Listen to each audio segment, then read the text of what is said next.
잘 지내셨죠? 네. 예. 예. 오늘은 이제 종려 주일, 또 다른 말로 이제 고난 주일이라고 하죠.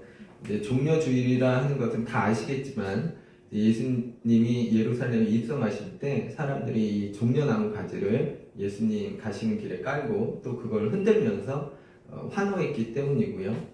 또 이제 고난 주일이라고 하는 것은 이제 예수님이 예루살렘에 입성하신 후에 이제 고난 받으시고 또 죽임 당하게 되시는, 그래서 또 고난 주일이라고 하죠. 예. 오늘 본문은 이제 성전 정화 사건입니다. 예수님이 예루살렘에 입성하시고 성전에 가셨는데 거기에 이제 매매하는 자들과 돈 바꾸는 자들, 또 비둘기 파는 자들이 있어요. 이제 제가 어릴 때는 교회에서 장사하면 안 된다고, 그렇게 다 배우셨죠. 그게 이제 오늘 본문 내용 때문인데, 언뜻 보면 오늘 본문이 이제 장사하면 안 된다 이런 의미로 해석될 수도 있을 것 같아요. 그런데 사실 당시 성전에서 매매는 일반적인 것이었고요, 또 꼭 필요한 일이었어요. 그렇다면 예수님은 왜 그들의 상과 의자를 둘러 엎으시며 분노하셨을까? 여기에 관해 이제 두 가지 해석을 할 수 있겠어요. 이제 먼저는 우리가 잘 알고 있는 이제 폭리에 관한 것인데, 15절에 보면 돈 바꾸는 자들과 이제 비둘기 파는 사람들이 나오잖아요. 이 돈 바꾸는 자들이란 환전상을 말하는 건데요. 20세 이상의 그 유대인 남자는 성전세를 바쳐야 했거든요. 그런데 문제는 이 성전세를 바칠 때 사용하는 돈 있잖아요. 그게 아니라 이미 사용하지 않는 세겔이라는 은화로만 내야 했어요. 반세겔을 내야 했는데, 그 문제는 세겔이란 돈을 갖고 있지 않다라는 거죠. 그래서 이걸 환전을 해야 되는 거예요. 우리가 외국 갈 때, 미국 가면 이제 달러로 돈을 바꾸듯이 그렇게 돈을 바꿔서 그걸로 성전세를 내야 했어요. 그래서 사람들은 이제 보통 그때 썼던 돈이 로마 돈이나 그리스 돈을 썼단 말이에요. 근데 이걸 환전할 때 폭리가 있었다. 바가지로. 또 비둘기 파는 자들이 나오는데, 비둘기는 가난한 사람이 이제 드리는 제물이거든요.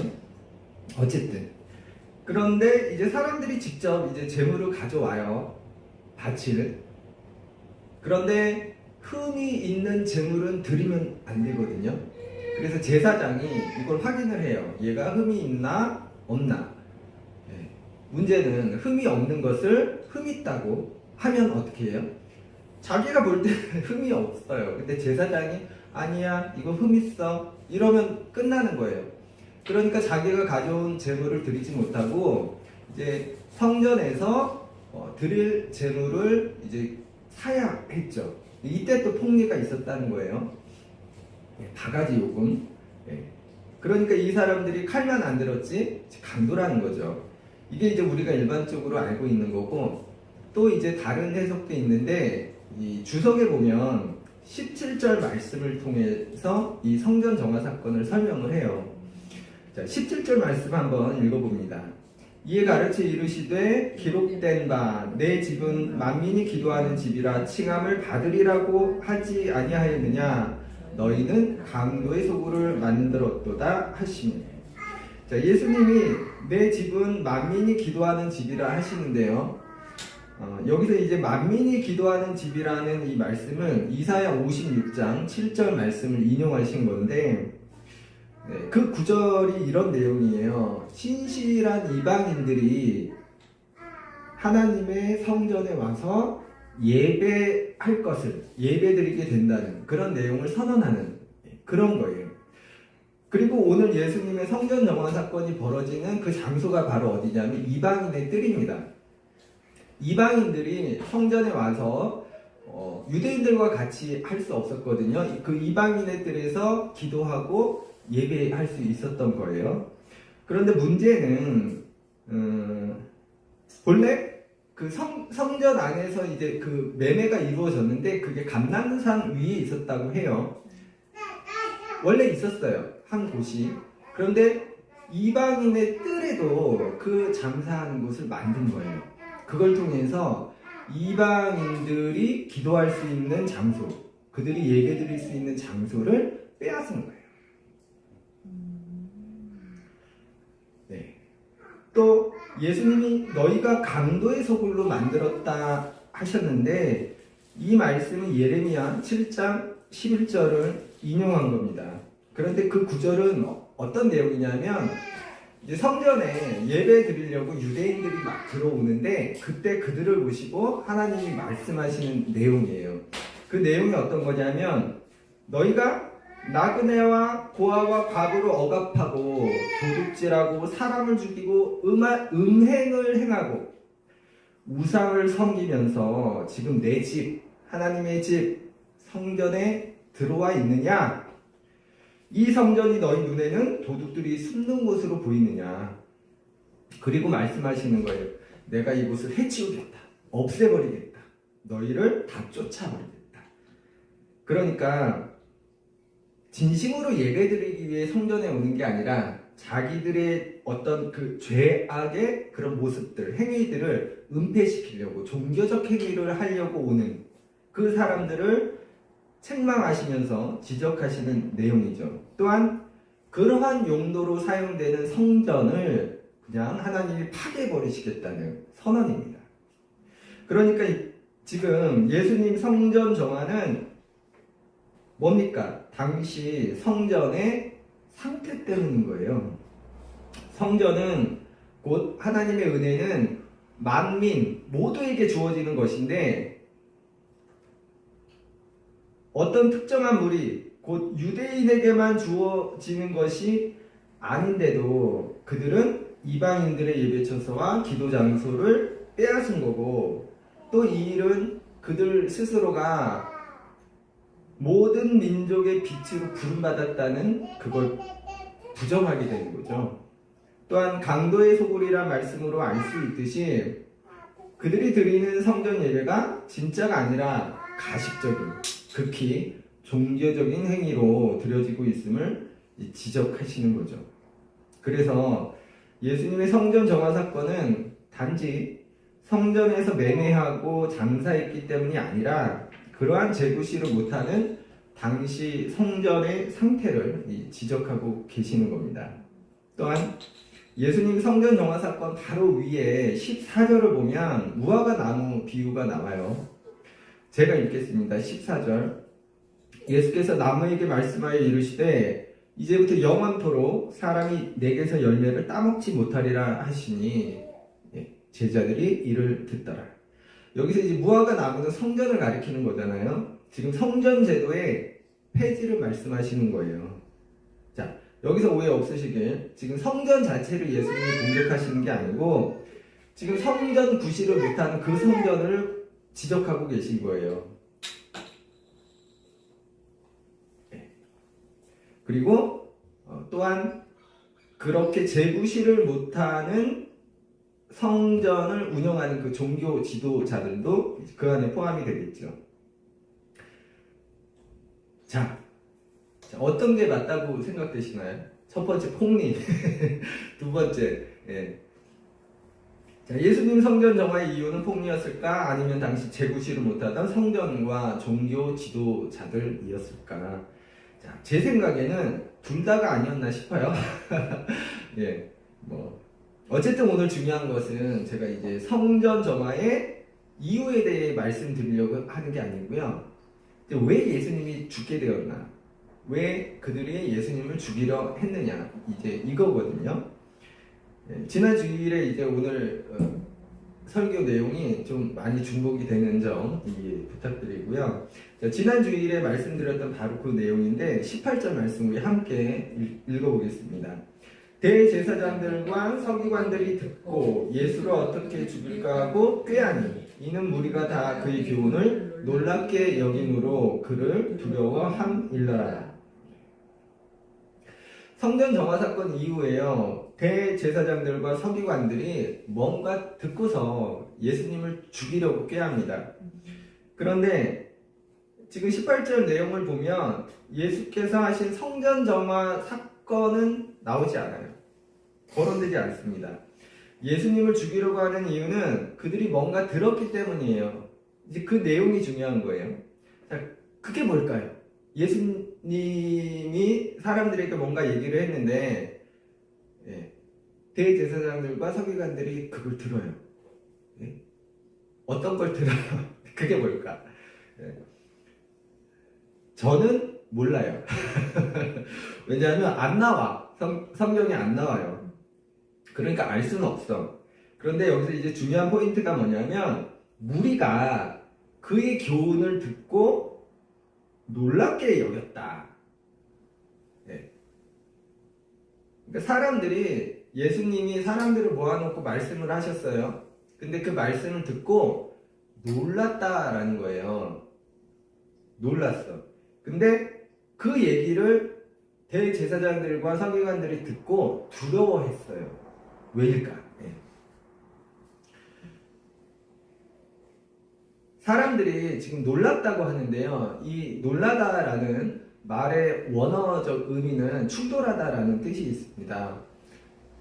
근데 예수님이 말씀하셨는데 사람들이 그 말씀을 듣고 충돌했다라는 거예요. 충돌. 왜? 기존에 내가 알고 있던 것들이 예수님이 말씀하시는 것과 다른 거예요.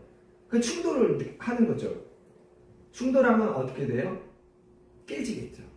자기가 갖고 있던 기존의 생각, 기존의 인식이 깨지는 거예요. 생각이 바뀌게 되는 겁니다. 알게 되는 거예요. 그래서 사람들이 이렇게 되는 거죠. 아, 뭔가 아닌데? 아, 그런 거였구나. 바뀌어야 하는 거구나. 사람들이 알게 되고 깨닫게 되고 새로운 인식을 갖게 되는 겁니다. 대제사장들과 서기관들이 들은 게 바로 그거예요. 사람들이 지금 깨우치고 있다. 알아가고 있다. 새로운 인식을 갖게 되고 있다. 그들은 그걸 두려워했고 그래서 예수님을 죽이고자 합니다. 물론 이제 마가복음 3장에도 보면 예수를 죽이려고 하는 모의가 나옵니다. 안식일에 병자를 고치신 일로 이 3장 6절에 보면 바리새인들이 예수님을 죽이려고 모의하죠. 그게 예수님을 죽이려고 한 그 시작이었다면 지금 확정 짓고 있는 거예요. 아, 반드시 이 작자를 죽여야겠다. 왜요? 그게 제일 두렵거든요. 지난 시간에도 말씀드렸듯이 독재자들이 가장 두려워하는 게 사람들이 깨우치는 거예요. 알게 되는 거. 왜? 알면 곤란하니까. 사람들은 무지해야 좋은 거예요. 써먹기 좋고 부려먹기 편하고 빼앗기 좋죠. 뭔지 잘 몰라야 합니다. 그냥 그러려니 하고 살면 좋아요. 왜라고 따지기 시작하면, 생각하기 시작하면 이거 문제 있네 하고 인식하게 되면 이제 그때부터 곤란해지기 시작하거든요.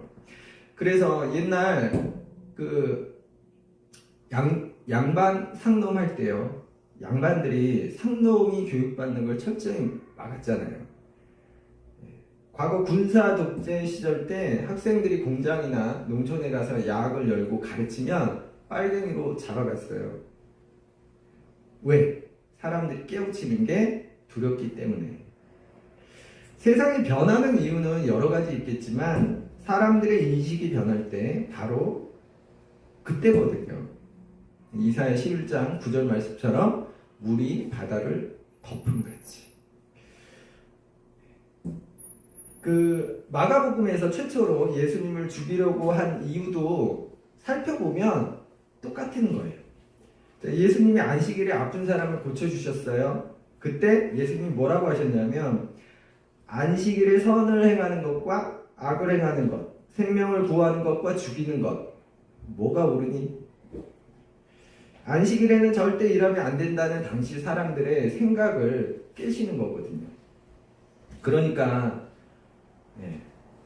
제가 이 말 하려고 앞에 쭉 깔았는데 예수님이 잡히시고 고난받고 죽임당하게 되신 이유가 어디 있다라는 거예요.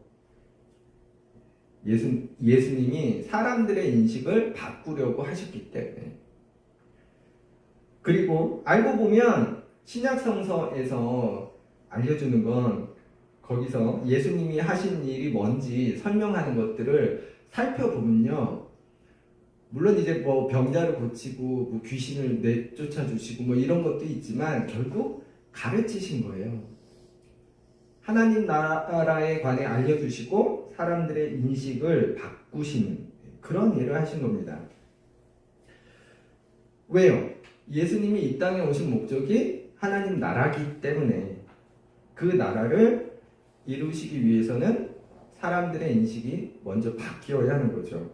왜냐하면 이사야 11장에서 말씀하시듯이 그렇게 하나님을 아는 지식, 그러한 사람들의 인식이 물이 바다를 덮은 같이 세상에 충만해질 때 그렇게 되기 때문에 이 땅에 하나님 나라가 이루어지니까.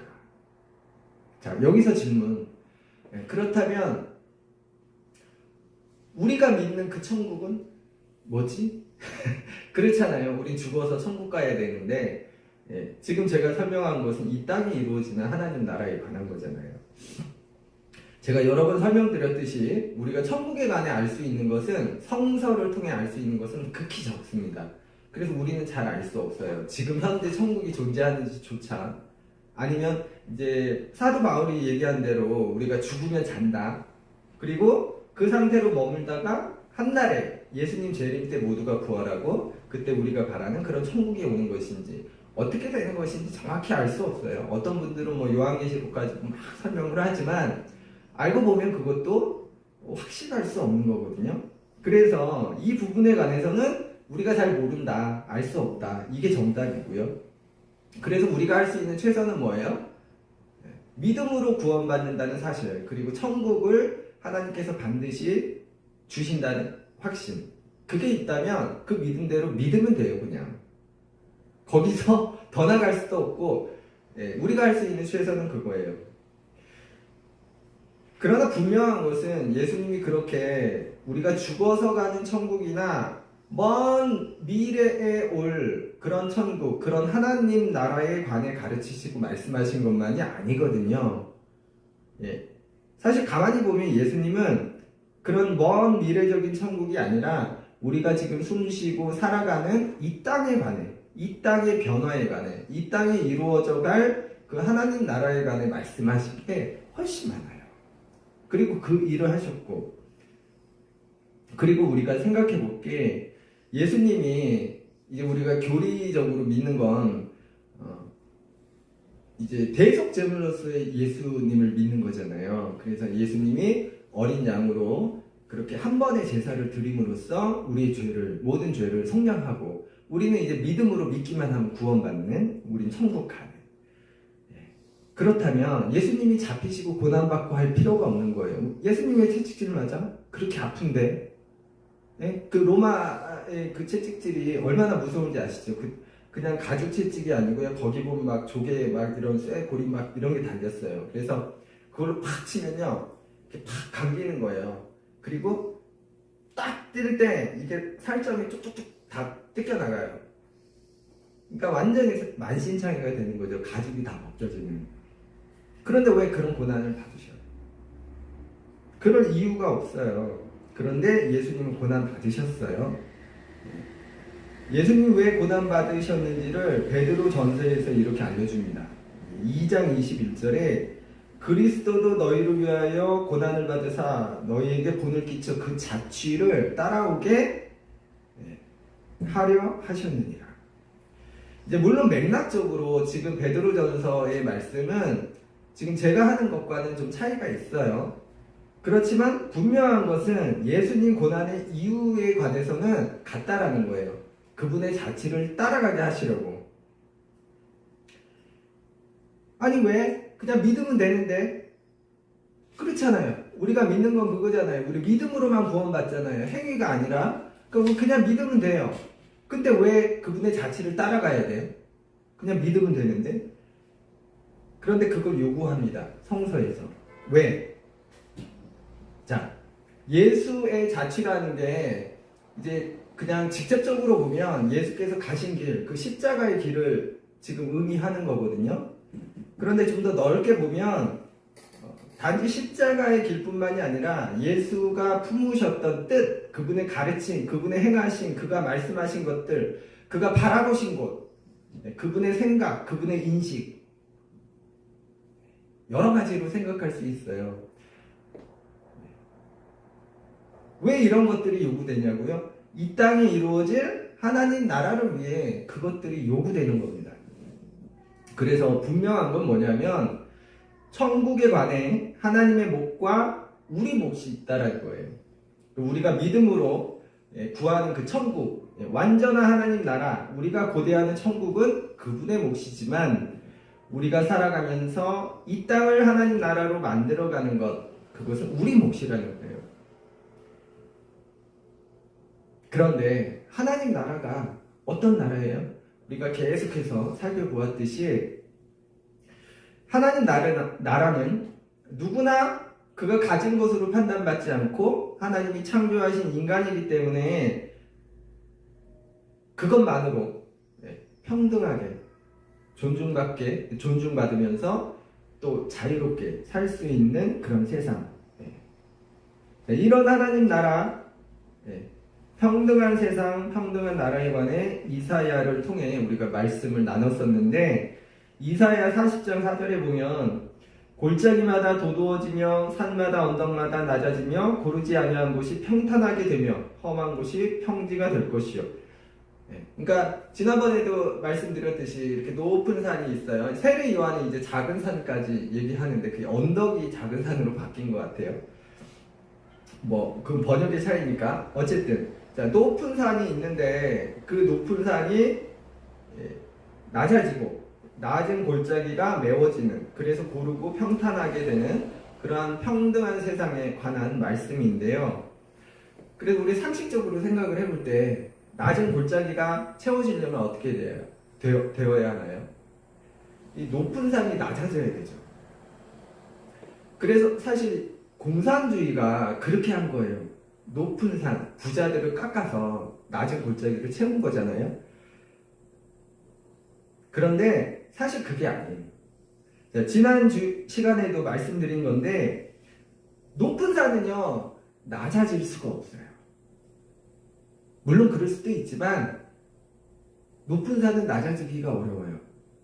왜냐하면 자기들이 가진 기득권 때문에, 자기 이익 때문에 낮아질 수가 없어요. 물론 이제 개인적으로 보면 몇몇 분들이 그렇게 하시겠지만 아주 어려운 일입니다. 이사야 11장 9절 말씀에 그런데 하나님 나라가 이루어지는 것은, 그러니까 다른 말로 높은 산이 낮아지고 낮은 골짜기가 채워지고 평탄하고 그러한 고른 평등한 세상이 오는 것은, 그 이유는 이렇게 설명하잖아요. 물이 바다를 덮음같이 여호와를 아는 지식이 세상에 충만해졌기 때문에, 지기 때문에. 이제 제가 지난 시간 비유로 이 얘기를 했어요. 물컵에 물을 이렇게 채워놓으면 이제 맑잖아요, 물이. 근데 거기에 몇 방울 검은 잉크를 떨기면 어떻게 돼요? 그냥 까매져요. 오염되고 변질되었습니다. 이 물을 다시 맑게 하려면 어떻게 해야 되나요? 버리고 다시 떠? 그렇죠. 깨끗한 물을 계속해서 버려야죠. 근데 만약에 야 잉크야 너 하얘져라, 너 맑아져라, 이거는 말이 안 되죠. 높은 산이 낮아지기 어려운 겁니다. 방법은 계속해서 맑은 물을 채워 넣는 일이에요. 맑은 물이 그 컵 안에 채워지면 채워질수록 물은 더 맑아지고 본연의 모습으로 회복될 수 있습니다. 이렇게 오염된 물컵 안에 그 물을 맑게 하기 위해서 계속 채워지는 그 맑은 물들, 그 맑은 물, 다른 말로 바꾸면 하나님을 아는 지식, 그 새로운 인식이라 할 수 있어요. 하나님 뜻과는 달리 오염된 세상, 변질된, 그래서 고통과 가난이 난무하고 사람들의 신음소리가 가득한, 마치 몇 방울의 검은 잉크와 같이 얼마 안 되는 그 포식자들의 포악으로 인해 오염된 세상이 회복되는 일은요, 그렇게 하나님을 아는 지식을 가진 사람들, 새로운 인식을 가진 사람들이 그 세상이 계속해서 채워질 때 그렇게 가능한 거예요. 그래서 사실 높은 산이 낮아져서 낮은 골짜기를 메우고 그렇게 평탄한 세상이 되는 게 아니고요,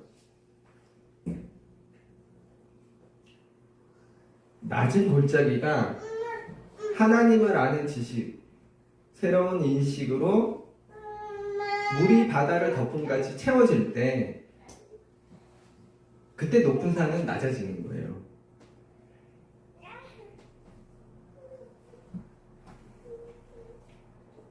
네. 그래서요, 이 일은요, 우리가 이 땅에 하나님 나라를 이루어가는 일은요, 많은 게 있겠지만 인식의 변화가, 또 그런 인식의 변화를 가진 사람들, 하나님을 아는 지식으로 충만한 사람들이 세상에 계속해서 채워지는 그 일이 중요한 겁니다. 그리고 그런 일은 먼저는 이제 나라는 개인이 그렇게 되어야겠죠. 하지만 이제 거기서 끝나면 안 되는 거예요. 이제 봄이 와서 사람들이 전도하러 많이 나오더라고요. 여기저기서. 저희도 이제 전도를 하려고 생각은 하고 있는데, 문제는 뭐냐면요, 우리가 전도를 오해하고 있다는 거예요. 교회 식구 늘리는 게 전도가 아닙니다.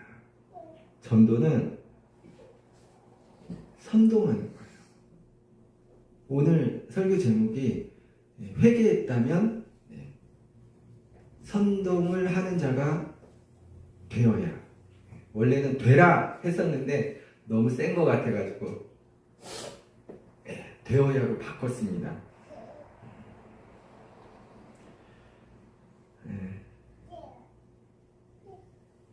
예수님이 사실은 선동하신 거거든요. 성전 정화 사건 이후에, 그 전에도 마찬가지입니다.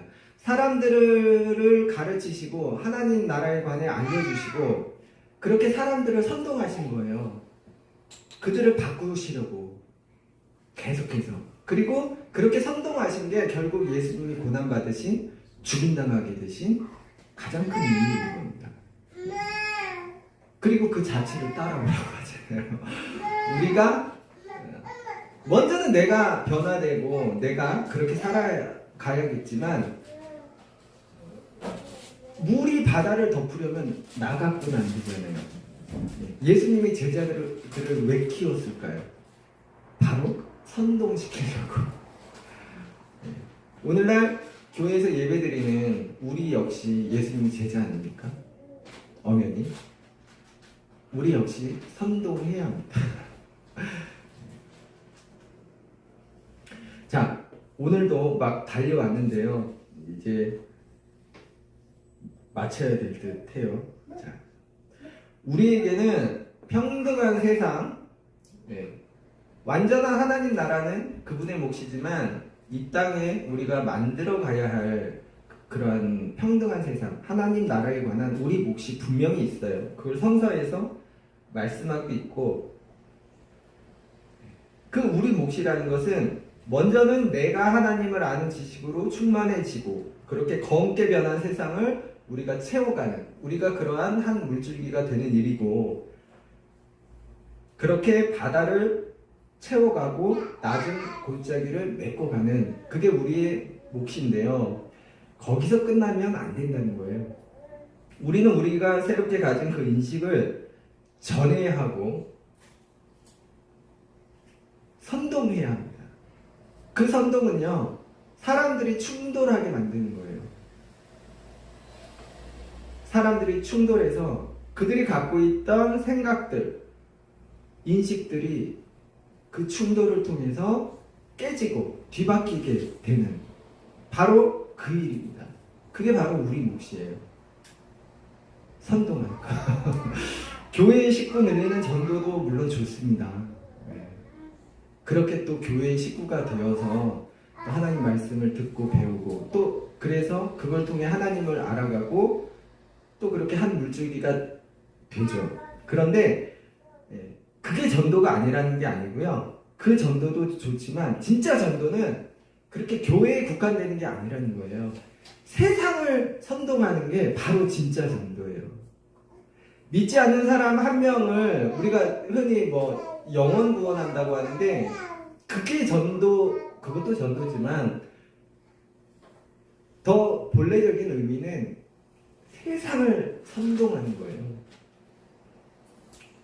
세상의 불의를 고발하고 부당함을 알리고 포악에 맞서기 위한 선동, 사람들을 충돌하게 만들고 그걸 통해 그 사람들을 깨우치게 하는 그러한 선동, 바로 그 일을 통해 물이 바다를 덮게 되는 거고요. 낮은 골짜기가 메워지는 겁니다. 그때 높은 산이 낮아지고 세상은 하나님이 바라시고 원하시는 그러한 고른 평지와 같은 평등한 세상이 된다는 것. 우리가 기억하면 좋겠고요. 이제 밖에 나가서 선동합시다. 예, 기도하겠습니다.